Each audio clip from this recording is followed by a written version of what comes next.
countless moral reasons why we should fight climate change, but none of them really seem to cut through. There is, however, realpolitik, which makes the world's inaction so much more baffling.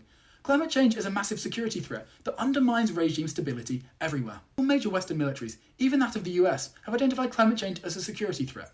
Yet Western security establishments and media have allowed their intermittent statements about climate change to be drowned out by discussion of the traditional threats posed by China and Russia. Various academics have called it the national security issue of the 21st century, while Robert Kaplan has highlighted how resource scarcity brought about by environmental damage has led to regime collapse. Ultimately, this led to Anatol Lieven writing in 2020 that if we wish to resist enormous threats and preserve whatever we can of Western liberal democracy, we need to start thinking in terms of state as well as human survival in regard to climate change. Returning to China, the country is a great example of how managing environmental factors, particularly water, has been central to domestic order.